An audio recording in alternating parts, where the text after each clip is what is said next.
ये हमारे पास एक सिंपल केस है, लेकिन इसको हम एमआरआई में ज़्यादातर नहीं देखते।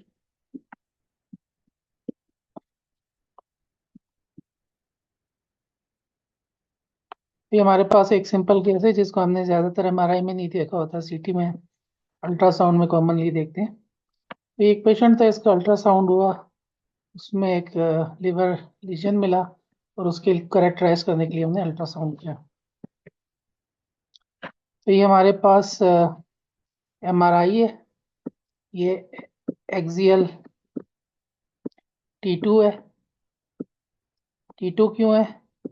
स्टमक के अंदर फ्लूइड हमें ब्राइट नज़र आ रहा है और थोड़ा सा CSF भी हमें ब्राइट नज़र आ रहा है। इसके बाद हमारे पास जो सेकंड इमेज है वो T2 फैट सेट है। CSF हमें ब्राइट नज़र आ रहा है, स्टमक का फ्लूइड हमें ब्राइट नज़र आ रहा है, और जो सबक्यूटेनियस फैट है वो ब्लैक है, और जो विजिबल फैट है वो भी सप्रेस हो गई है। ये एक्सियल T2 और ये T2 फैट सेट। तो इसमें हमें क्या मिल रहा है? हमें राइट लिवर लोब में एक लीजन मिल रहा है।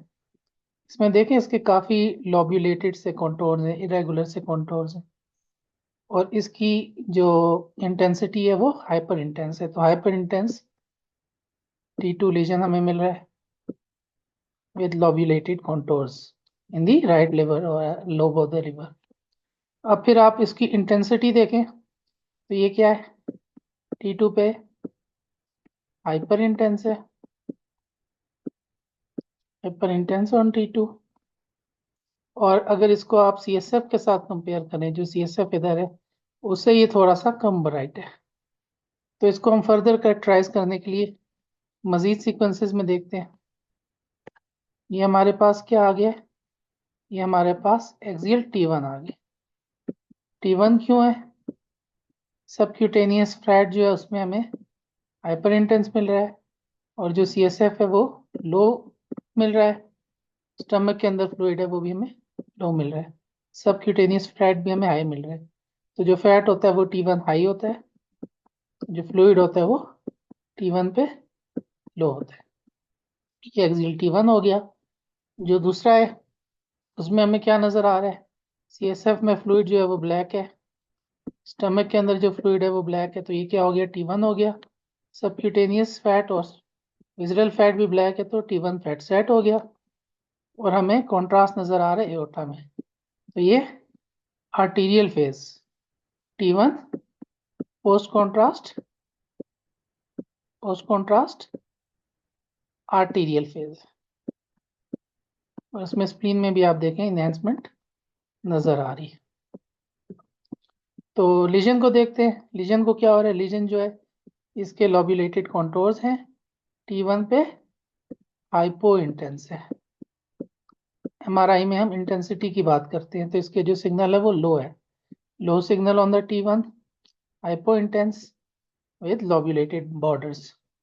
अब लॉब्यूलेटेड बॉर्डर्स को आप T1 पोस्ट कॉन्ट्रास्ट में देखें तो इसमें peripheral puddling of the contrast नजर आ रही है। ये ये मीनिंग क्या है कि ये डिसकंटिन्यूस और पर्डलिंग हो रही है कॉन्ट्रास्ट की, इस तरह इस तरह इस तरह इन दी पेरिफेरी ऑफ द लीजन। आगे मजीद हम सीक्वेंसेस देखते हैं। ये हमारे पास अभी देखें कॉन्ट्रास्ट पहले एओर्टा में ज़्यादा था, अभी एओर्टा में तो कॉन्ट्रास्ट है लेकिन ज़्यादा हमारे पास IVC में आ गया है। ठीक है, उसी तरह यहाँ हमारे पास CSF लो है, फ्लूइड लो है, तो ये T1 post contrast portal Venus phase है। इसमें देखें ये पर्डलिंग जो है थोड़ी ज़्यादा हो गई है, और थोड़ी सी सेंट्रीपिटल फिलिंग भी हमें इसमें थोड़ी थोड़ी मिल रही है, और पेरिफेरल पर्डलिंग मिल रही है of the contrast. Lobulated lesion with peripheral puddling of the contrast. फिर तीसरे में आ जाए। तीसरा भी हमने देख लिया कि T1 फैट सेट है, पोस्ट कॉन्ट्रास्ट है, लेकिन ये जो है डिलेड फेज है। डिलेड फेज में हमने देख लिया। जब डिलेड फेज में हमने देखा तो ये जो कॉन्ट्रास्ट था इसने सेंट्रीपिटल आके पूरे के पूरे लीजन को फिल कर दिया। तो आपको पता चल गया होगा जिस तरह सीटी में होता है इसी तरह एमआरआई में ये हेमेंजियोमा। हेमेंजियोमा हमारे पास बहुत इंपॉर्टेंट लीजन है क्योंकि ये मोस्ट कॉमन बिनाइन एंटिटी है। इसके कोई खास कॉम्प्लिकेशंस तो नहीं होती, लेकिन इसको आइडेंटिफाई करना लाजमी है। और अगर इसका साइज जो है वो 2 सेंटीमीटर से अगर ज़्यादा है तो इसको हमें फॉलो अप भी करना पड़ता है। तो बाकी तो सीटी वाली करेक्टरिस्टिक्स हैं कि सीटी में हम देखते थे कि जो लीजन होता है वो उसकी पेरिफेरल पडलिंग होती है जैसे इधर नज़र आ रही है, और फिर उसकी सेंट्रीपिटल फिलिंग होती है, और फिर कंप्लीट फिलिंग हो जाती है इन द डिलेड फेज। लेकिन इसमें जो एक और इंटरेस्टिंग बात जो हम एमआरआई में देखते हैं कि ये लीजन जो होता है ये T2 पे हाइपर इंटेंस होता है। T2 पे हाइपर इंटेंस होता है। तो T2 हाइपर इंटेंस लीजन हमेशा सिंपल सिस्ट नहीं होती। ये सिंपल सिस्ट नहीं है, this was a hemangioma. Thank you.